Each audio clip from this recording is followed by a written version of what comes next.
Hello and welcome to another episode of the Rhobin Knits podcast.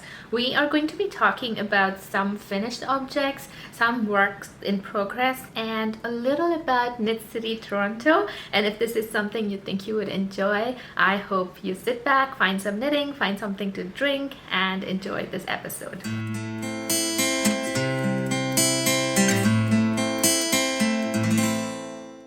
This episode has been a little bit of decision making, in the sense I didn't know if this was a good time to sit down and record an episode because I didn't have much to talk about.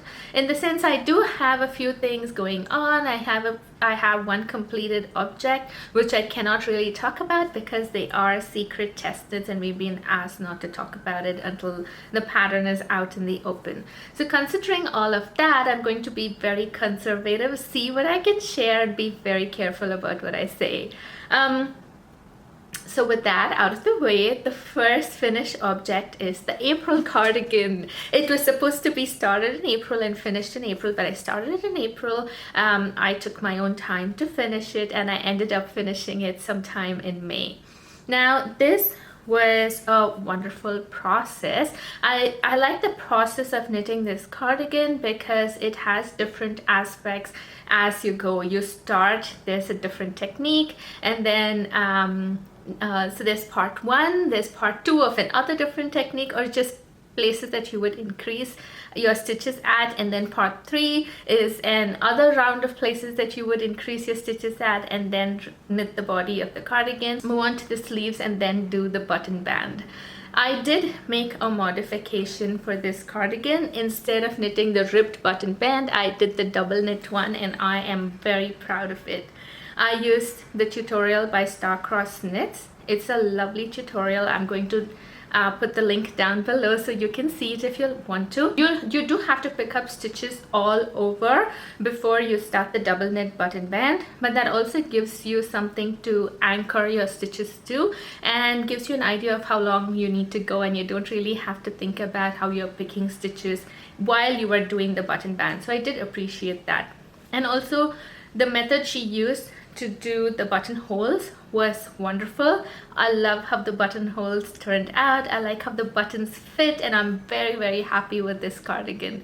So even if you are a beginner knitter, it's simply the only techniques that you would really want to worry about if you don't do the modification is just the increase, decrease, and probably a little bit of ribbing and bind offs. So I would encourage you to knit this cardigan. It is a very popular design, and when you go on to Ravelry and you look at the Ravelry pictures, I did today morning just to go over and see how my project looked among all of the others, and most of them had chosen to do a double knit button band.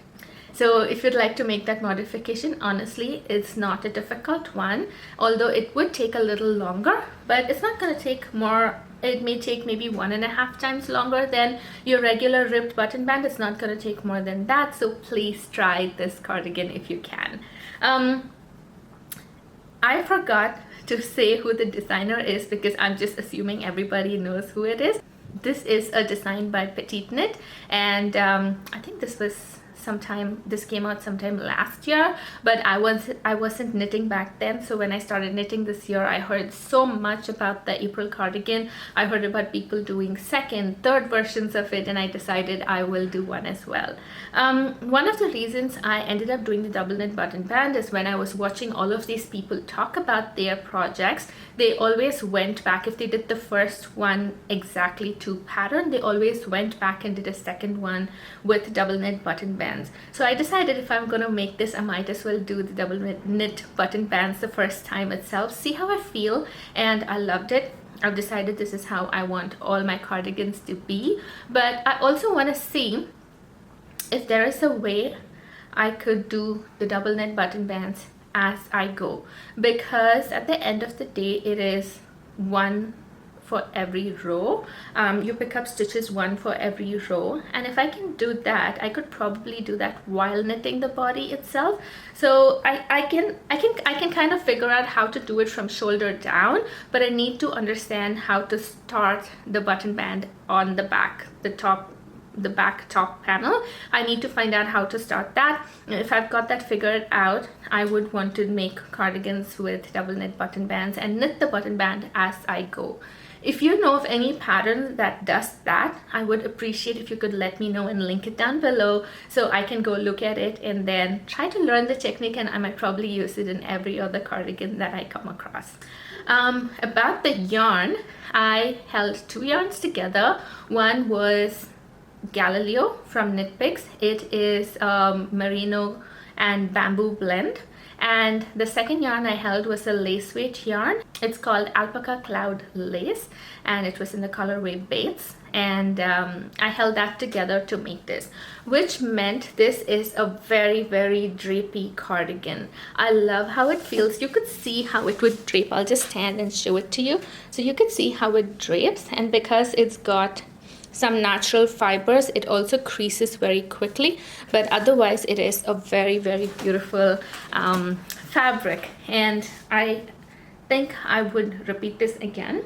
The only thing I'm worried about is I haven't really worn this as much, but I can feel it's starting to pill in the underarms and this part of the sleeve.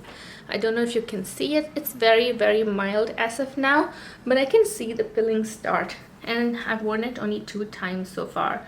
So I'm hoping the fabric remains intact, and it has good integrity and it does not pill as much. But let's see what happens. I will definitely keep you updated about how it's wearing over time. I haven't really de-pilled it yet. I also feel there's no need to do that right now. Like I said, I've worn it only a couple of times, so I'm gonna wait it out, see how I feel about it in a little while, and then de-pill it if I need to. If you would like to try a yarn combo that is extremely drapey and you want a DK weight gauge, this is a pretty good one, because the Galileo one, by the way, I used it in the colorway Quartz. It is a sport weight yarn, and then the alpaca is lace weight, so I replaced any mohair that had to be used with the alpaca lace, and it's because of the cost. I'll talk about that in a little while. And the drape is out of the world. I met gauge with the needle size that was recommended, which is 4 millimeters, and so I made no change with that. The buttons, they were a pack of wooden buttons that I got from Michaels, and I've stored them in separate Ziploc bags based on size, because they came in a huge pack and they had buttons of different sizes. And so I put them all together in one large pouch, but it is in smaller Ziploc bags, and I just take the buttons and use as required. I do not intend to buy more buttons until I run out of all of them.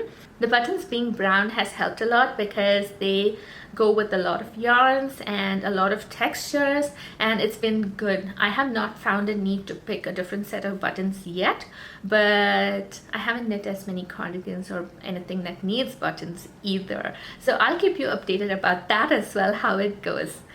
About the cost of this yarn, I'm gonna look away from the screen now and then because it's a lot of numbers and I'm trying to make sure I get them all right. Now, for the Galileo yarns, each skein at their normal cost or at the full price would cost around $9.56, and all the prices I'm mentioning is in Canadian dollars. And I used 9 skeins of that, which would have totally cost me 86.04 Canadian dollars.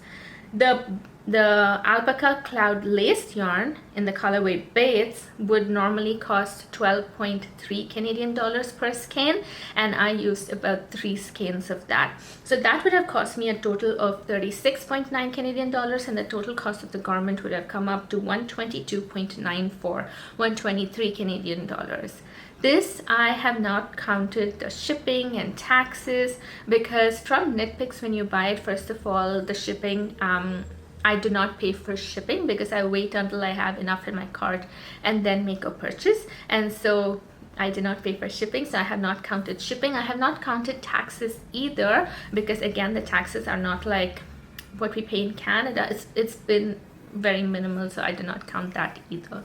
But I got all of these yarns at a sale. Knitpicks has 2 big sales every year. The biggest one they have is in the fall, and that's when I purchase this yarn. I usually make a list of yarns that I want to pick from them, and I make a big purchase around that time, and I try not to make smaller purchases during the year as much as possible. So all of this yarn I had purchased during that sale, and during the sale I got 1 skein of the Galileo yarn for $6.42. I think that would be about 30% discount. And the alpaca cloud lace yarn, with the original cost, if you remember, was $12.3. I got it for 4.9 Canadian dollars, which was a big discount. Everything put together, the total cost is about 66.36 Canadian dollars, which is almost 50% of the full price. And so I'm very, very happy with this cardigan. I just hope that it proves to be of good quality as well, and I hope to get the most wear out of it. I also like the sleeve length. I forgot to mention that. I love how long the sleeves are. I wanted to keep the sleeves short because this is bamboo and alpaca, and I thought with blocking it would grow quite a lot, but it did not, and I am thankful for that. So when I did this sleeve, so I had kind of partially blocked this to see how much it'll grow, and then when I did this sleeve, I made it a little longer and went back, undid this and increased it to the same size as this, and I love the sleeve length. It's not too long, but it comes a little into my, it goes past my wrist, a little into the palm area, and it's perfect. I'm waiting for fall when this color is gonna be really nice, and even winter, at least until Christmas, I am gonna enjoy this as much as I can. Also, if you look at the pictures that I posted about this, I have a lot of Indian dresses that are either red or brown or a little yellow mustard, and so I'm hoping this would go with all of them, and I'm looking forward to enjoying that. So this is my precious April cardigan by Petite Knit. My next finished object is a little bit of an unplanned surprise even to me, because I never thought I'd cast it on until I actually did. So this is the Traveler Hat by Andrea Mowry. If you can see, this is the famous traveler pattern, the stitch pattern that she has. She had a spring knit along. She usually does it every spring, where over the Memorial Day weekend people knit a pattern of hers. It's usually a new release. She usually does hats, I'm assuming, during spring, and sock during fall. And so this spring I decided I'll take part, simply because I thought I could get an object finished in that short time and then keep it as a gift knit for Christmas. And so I'm happy to say this is finished. This is definitely going to be a gift knit. This is definitely going to be gifted. It was a very, very quick knit. The ribbing portion of this is really long, and then there is the stitch pattern, and then the increases come soon after. It is engaging enough because it's like stripes, you know, that you have to finish this many, and as you finish you just feel like starting the next repeat, and that kept this very interesting. And so I cast this on a Sunday morning when I was traveling, when we were traveling to church. We were in the Go Bus, and I cast it on, and this was supposed to be finished by Monday afternoon at 12 EST, which is our time, and I wasn't sure I'll finish it, but I finished it with 13 minutes to spare. I posted it, a very hasty picture taken at the balcony. I posted it, and I am yet to take good pictures of this. The yarn that I used for this is Cash Merino Bloom by Pearl Soho, and I forgot the colorway. I know it's berry something. I forgot the colorway. If I remember it, or I'll look it up and then put it down here because I'm not going to remember it. It is a 75% extra fine merino yarn, and the other 25% is cashmere, which means this is an extremely, extremely soft hat, but it also meant that there is a lot of fluff. I think for people knitting with more hair, this would seem okay, but just the idea of having that extra fiber makes me feel like it is an untidy knit. Maybe I need to get used to it, and I want to see how this works. I do have very little of this yarn left. I used about 78 grams of this yarn. It was a one skein project. I have 12 grams left, and I'm assuming I'll probably make a headband with it, with probably I-cords at the edges. So the headband would be this short and then have I-cord at the edges to tie, and just to make sure I use all of the yarn and have no leftovers that I would want to later think about what to do, or it may go waste. The needle size for this was 4.5, which is again why it was a very quick knit. There were two options in the pattern. You could either do the fingering weight one, or you could do the worsted weight one. I picked the worsted weight option. The size range for this hat is really large. I know there's infant, kid, there's infant, toddler, kid, small adult, and adult large. I'm sure there are minimum of 5 different sizes. I did the adult small size, and it fits me. It fits me okay. It's very warm, and so I was hesitating to put it on, but I will show you what it looks like. I want to make sure the sides are the right angle.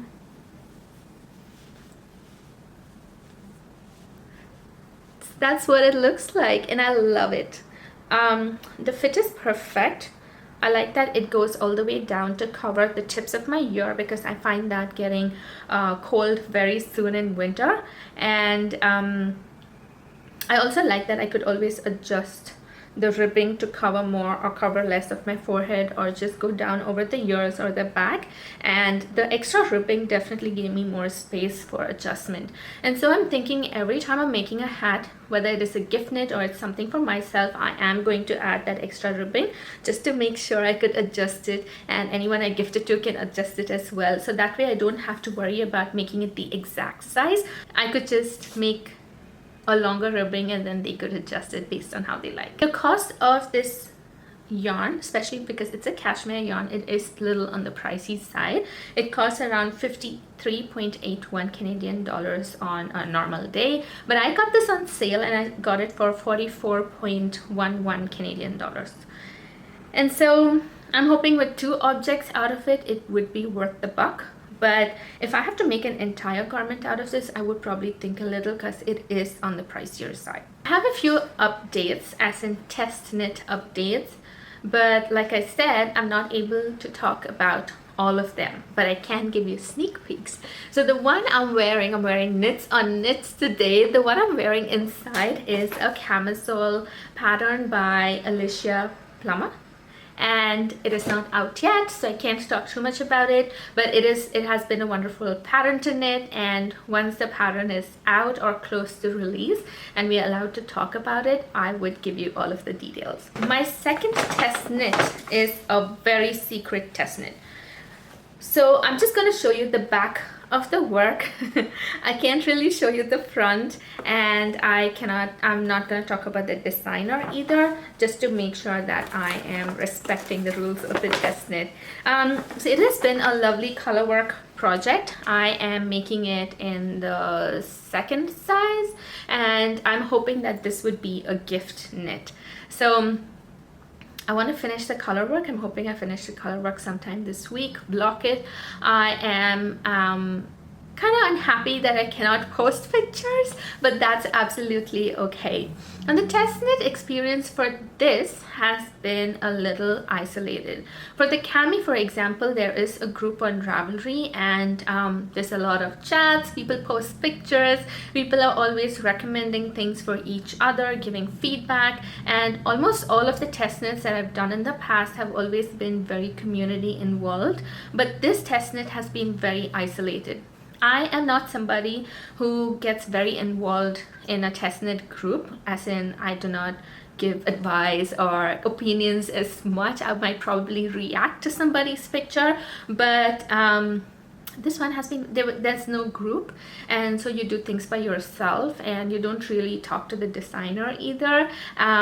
We are only allowed to give suggestions on the Word document, and so we are not in contact with the other testers, and emails to the designer have been discouraged. And so I've been very careful about the pattern because I want to make sure I don't have to contact the designer unless I really run into an issue. But with the color work, since it's about numbers, you could always do the math and correct it if you're going wrong, and if the math still does not work, then I will reach out to the designer. But so far, thankfully, I've never come across that issue. I'm somebody who might not be proactive in making contact, so it could be a problem from my side as well, but I want to see how this goes, and I'm hoping to work on it. My last test knit, I can talk about it, and I think I'm going to talk about it at length because I have made few discoveries about myself. So this last test knit is called the Forever Rib Dress by Anne Catherine, and this is what my swatch looks like. This is, I hope it focuses. This is supposed to be a simple 2x2 rib. Now, when I went to Knitcity, Toronto, I was wearing a dress and I wore this cardigan over it, and somebody was looking at it complimenting me about the cardigan, and they were like, wait, what stitches are these? Are they twisted stitches? And I said, no, it's just stockinette. And they said, no, I think something's different about your stitches. And I said, oh, I don't know what I'm doing wrong. And they were immediately, that person was really sweet and said, no, you're not doing anything wrong, but I think you are unintentionally adding a twist when you are knitting. And it was in the back of my mind. And then I did this swatch. And I thankfully, before I started my, before I cast on for the test knit, I posted a picture of this swatch on the Instagram test knit group. And somebody said, hey, your swatch looks really different. Are you knitting in the back loop instead of the front? And I said, no, I'm knitting in the front. But then I went back and looked at everybody's work. I went back and watched a couple of YouTube videos, and I realized that when I'm completing my stitch, I'm doing the yarn over and pulling the stitch through, I am yarning over the wrong way, and that is causing a twist in the stitch. And so most of my garments are not very elastic. I've always wondered why, because I've heard of people saying, oh, look at my knit, it grew so much after blocking, but mine usually does not grow as much. And I've always intentionally gone up a size or knit between two sizes just to make sure garments fit me. Now I know why, because I've been twisting my stitches and the twisted stitches are not very elastic. So I went ahead and cast on, and this is what it looks like now. So if you look at how this ribbing looks and you look at how this ribbing looks, it makes a big difference. These stitches are more plump, and this one is a little more flat, and I could immediately see the difference. I appreciated that person who said it. And while I was working on this, there was a comment in under my last podcast video, and someone else was saying that, hey, I think you're twisting your stitches. And I was like, yeah, I know. I discovered that about myself this week, and I'm hoping to work on it.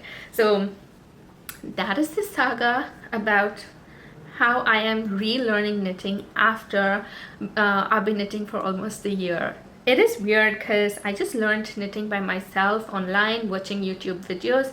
I've never been in contact with another knitter. The first time I ever walked into a yarn store was a few months ago, and the first time I had the courage to walk around the yarn store, look at everything, was just a day before Knitcity. And so this has been a wonderful experience where people are actually looking at your knits, giving you feedback, and I could make a correction. If somebody had not told me this, I would have continued knitting like this for years to come, and it would have been an issue for all my garments. The challenge I have now is the color work sweater that I'm doing, and the next project I'm going to talk about. All of them still have twisted stitches, and I would have to continue working on it that way to complete it.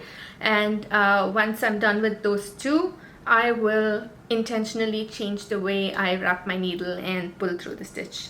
So I'm thankful to the knitting community in my own way for helping me to relearn and making sure I don't make the same mistakes again. Now this is going to be a dress. I have 3 skeins of this yarn. This is again a yarn from Pearl Soho. It is 100% silk. It's called Cattail silk, and this is in the colorway Fallen Leaves. I love this color for a fall color, and if you can see, I have a theme going. It's been all reds and oranges and pinks and browns. My last few projects have all been greens, and I've been eager to find a different color, and I feel I've gone more monochrome again, and I'm hoping to diversify soon. So I have 3 skeins of this yarn, and my plan is that I would finish the top half. This is the back panel, so I finish the back panel, I pick up and do the front panel. I finish the collar and the finishings for the sleeve. It is a sleeveless dress, so yay, I don't have to work on the sleeves. And then I will knit for as long as I have yarn, and make sure I'm using up all of the yarn if I can. And the deadline for this is sometime in August. I know August first week I need to give updates about a few measurements and yardage, things like that. So I'm hoping to finish by then. Oh, I forgot to tell something. The needle size that was recommended for this was 3 millimeters, but I did not meet gauge with 3 millimeter, and I had to go down to 2.75 millimeter needles, which means this is going to take long, but I'm hoping to work on this as much as I can in terms of carrying it around as a travel knit. And this being summer, I know we are going to be outdoors a lot, so I'm hoping to carry this around. Although being outdoors would not mean I have enough knitting time, because we're either biking or walking or just running, but I'm hoping to work on this once we find a spot to sit down and catch our breath. This is going to be what I will be working on. My last work in progress is the Sibling sweater.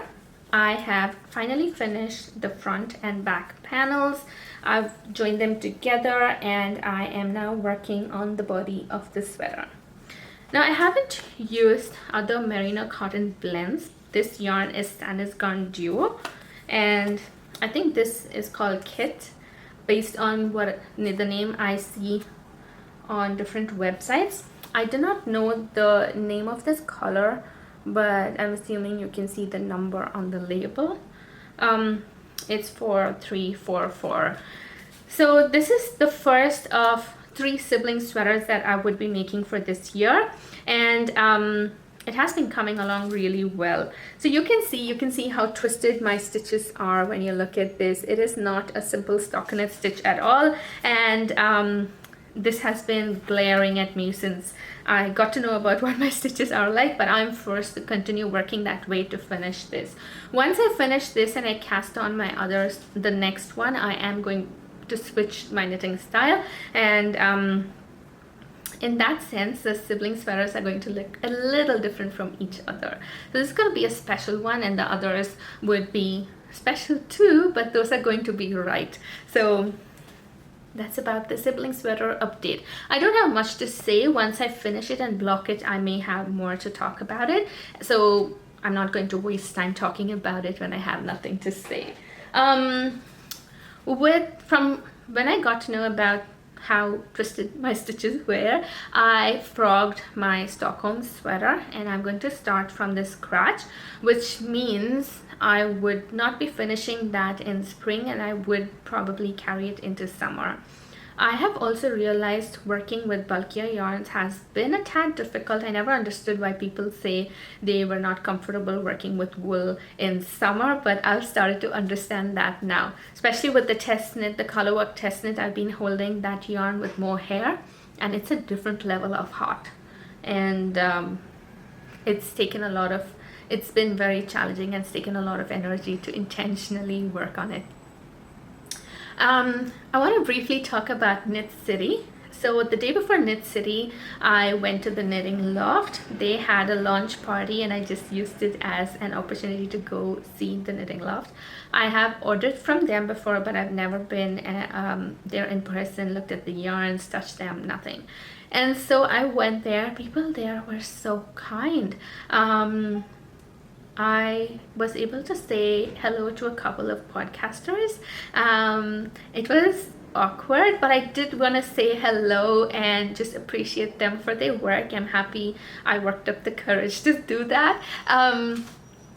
It was Emily from High Fiber Knits, and only later I got to know that Paige, I'm assuming from Pairswell with Knitting, was also there, and I did not say hello to her, but I recognized her a lot later and it was too late. But the whole experience was really good. Walking around the store, people were appreciating my sweater. People knew what the sweater was about. They knew what stitches what stitches made the sweater. They were asking about the pattern and the designer. People were taking notes about what was the pattern's name, and it was such a lovely experience. I would just want to go back again just to hang out, talk a little more about knitting. It was nice to hear conversations around. Everyone were talking about knitting. They were talking about yarns, they were talking about podcasters, they were talking about designers, and it was just very different, and I really appreciated every minute I spent at the Knitting Loft. The next day was Knitcity. Not the next day. Knitting Loft was Thursday. I went to the Knitting Loft on Thursday. Knitcity I went on Saturday, and it was lovely as well. I went a little early, so it was not that crowded when we started. By the time we left, it was starting to be a lot more busier. There were a few stores, there were a few brands or a few vendors that I really wanted to check. One of them was Sonder Yarn, but the Sonder Yarn store was really crowded and I didn't do very well with that. I did go into their booth. I went into the space, but you had to squish past somebody, and I did not stay there long. But I did have a chance to touch a few of the yarns and look at the colors, and I made a note of what colors I really like. And so if I'm going to order from them again, I would know what to order, and I know exactly which color, what base to order from, and I'm happy for that. My intention to go to Knitcity was just to get introduced to different yarns and not to really pick too many things. But we did stop at the Les Garçons booth, and they were really kind, and they showed us around the store. When I say us, Sam did come with me, so they showed Sam and me around the store, talked a lot about the bases. We talked about a sweater that I had made for Sam, and he showed pictures, and it was nice. He spoke more to the vendors but not me, so just because the atmosphere, the conversations and everything was so good, I ended up picking a couple of skeins of the Les Garçons yarn. So I've said earlier, I think I don't remember when, I've said earlier that I usually make one sweater for Sam every year, and the sweater I'm making this year, this is something similar to this, is going to be the main color, and an undyed yarn from Pearl Soho is going to be the contrast color. My intention for Knitcity was also to pick mohair that went along with that yarn, but I ended up not picking anything. But I picked up these two skeins of Les Garçons yarn. This is the Colorway Eli's Childhood Home. This is British Sport. It is 70% BFL and 30% Masham. Masham? It says Masham. It's a non-superwash wool, and I'm hoping if there is leftover undyed yarn from Sam's sweater, I want to use this as the main color and that as a contrast color and make a sweater for myself. So that way we will both have similar sweaters for Christmas. It's just that his might be in DK weight and mine might be in sport or fingering weight. I also ended up picking a stitch marker. This is what it looks like. This is also from the Les Garçons store. I haven't used it yet. I'm hoping to use it soon instead of just keeping it very safe. This I think is more like a souvenir from Knitcity, and I was hoping to pick buttons instead of stitch markers, but honestly the options were so overwhelming that I ended up not picking any. We had talked about a budget before going into Knitcity, and then when we left, Sam was like, hey, you barely spent anything. I was like, yeah, it was very overwhelming, and so I did not pick a lot. Oh, I did pick a few mohair, a few balls of mohair from the knitting loft, but I can't talk about it because it's in my secret test knit. There was an other store that caught my attention, is Pearl and Hank, and from there I picked this. This is supposed to be mitten clips. Yeah, these are supposed to be mitten clips, but I am hoping to use them for a different pattern. I will put up the picture here. It's called Olivia's Cape. I want to do it sometime next year. I know exactly what yarn I'm going to use for it. It's going to be Lion Brand's Fisherman's Wool, and I'm hoping to use this as clasp for the front, so it gives a nice antique vintage look, and this will return next year. I also picked up I also picked up this little needle case.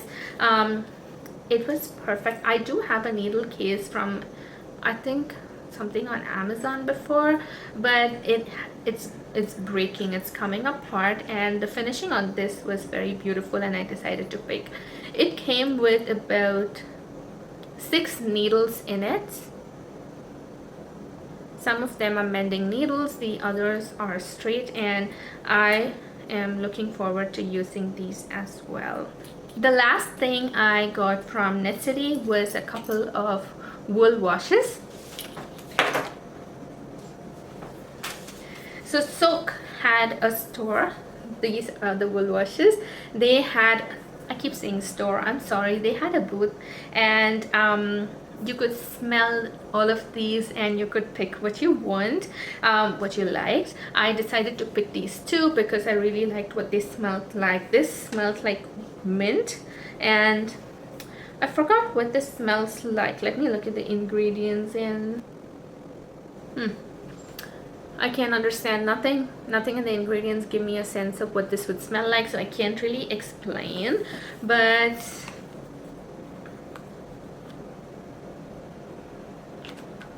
it seals so tight that I can't really sniff at it. I can't get a whiff of anything.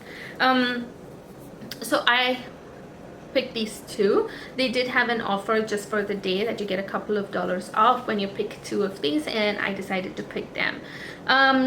I did not feel the need for wool washes before, but now that both Sam and I have some accumulating wool garments, I felt it would be good to pick it so I could do a thorough winter wash after the season ends, and I could use enough wool wash for all of it. So that's everything about Knitcity. That's everything about all the projects I've been working on. I think the next video you would probably see would be a wrap-up of my spring knitting plans and what I'm expecting to accomplish in the summer. I'm trying to be more realistic, and I'll talk to you about that in the next video. So if you enjoyed this, please feel free to subscribe so you would know what I'm going to be talking about next and what my summer knitting plans are, what the progress would be like. You would be informed about it as and when I put up a video. I try to put something up every 2 weeks, but I do not put myself under the pressure because it's a hobby. Knitting has been a hobby for me. It's been very stress relieving, and I want to keep it that way, and so I try not to put that pressure on myself, but I do try to post something every 2 weeks. So if you are interested, you can always feel free to subscribe, or you can like it and share it with other people that you know may enjoy a similar content. But thank you for hanging out so far. I hope you have a good day. I hope you enjoy the weather wherever you are. Go out if you can, and I hope you enjoy your knitting as well.